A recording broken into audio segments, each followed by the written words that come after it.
She was sitting in a coffee shop when she saw the words on someone else's screen.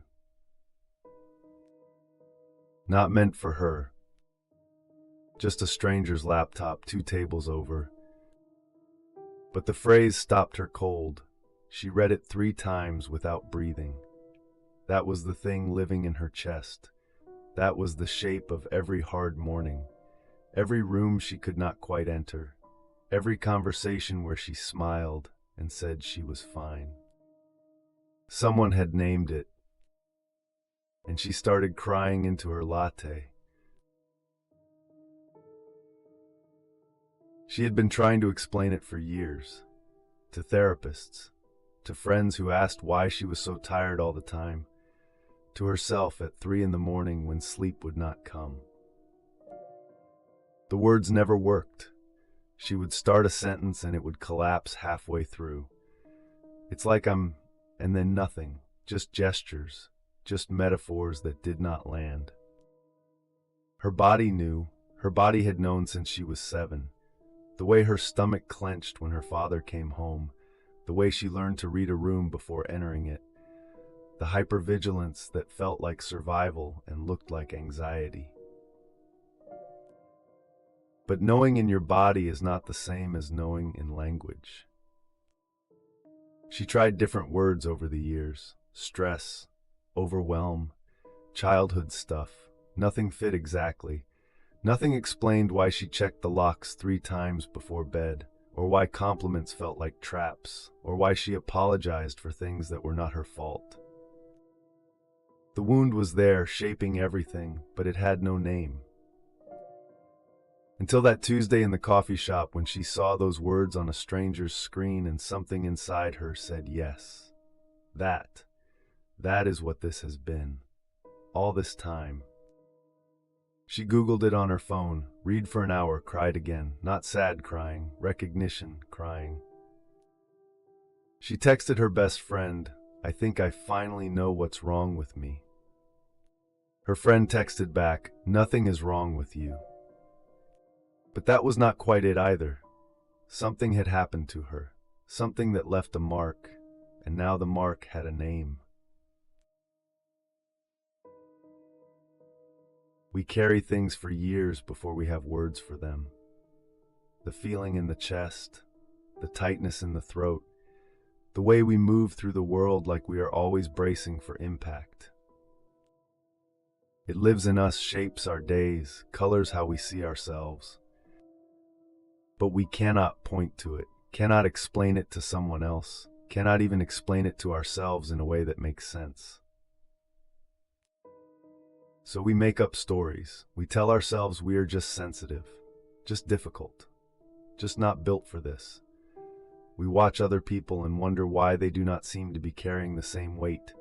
We think maybe we are doing life wrong. Then someone gives us the language, a book, a conversation, a phrase on a stranger's laptop. And the relief is almost unbearable.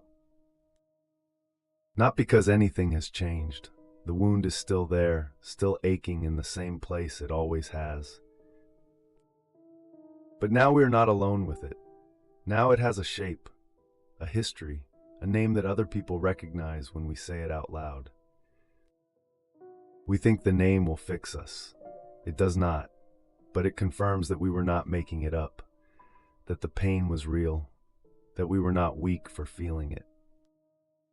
The naming is not the healing, but it is something.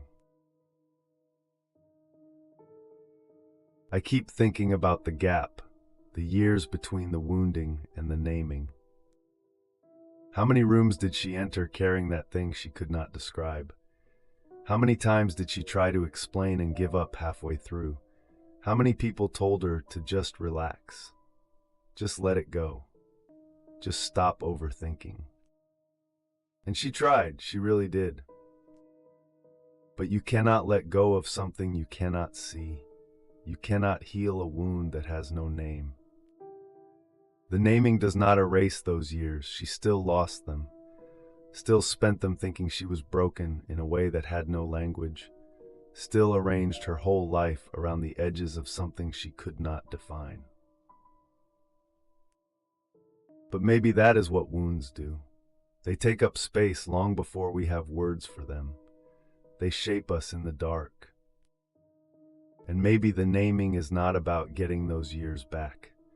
Maybe it is about not losing anymore. You can look at it. You can stop pretending it is not there. You can stop blaming yourself for the shape it forced you into. The wound is still a wound, but now you can see where it begins and where you begin. And that line matters more than we admit. There is a particular kind of loneliness that comes with unnamed pain. You are in a room full of people and you feel like you are underwater. Everyone else is speaking a language you almost understand. You smile, you nod, you perform fine. But underneath you are carrying this thing, this heavy, shapeless thing. And you cannot even ask for help because you do not know what to call it. The isolation is not just about being alone. It is about being alone with something you cannot explain, not to others, not even to yourself. When the name comes, you're still carrying the wound, but now you know other people have carried it too. Someone else has been in this room. Someone else has felt this exact weight. They survived it long enough to name it, to map it, to leave breadcrumbs for the rest of us. The wound does not care what you call it. It keeps wounding, but you are not alone in the dark anymore. And that changes how you carry it. Not lighter, not easier, just different. You can start to separate the wound from your identity. Start to see that the hypervigilance was not weakness. The exhaustion was not laziness. The difficulty was not you failing at being human. It was you surviving something that did not have a name yet. She still has hard days. Days when the name feels like just another weight to carry. Days when knowing what it is called does not help at all. But most days, the name is a kind of mercy. It lets her see the wound instead of becoming it. It lets her say, this is the thing, instead of this is who I am. The healing is slow, slower than she wants. There is no clean arc, no moment when she wakes up fixed. But she is learning to live in the gap between knowing and healing, between naming and becoming whole. Maybe that is where most of us live, in that long, uncomfortable middle, carrying wounds we can finally name but do not know how to close yet. What are you carrying that still does not have words? The Flawed Seeker. New reflection every day. We are all just trying to name the things that shaped us. Some days that is enough. theflawedseeker.com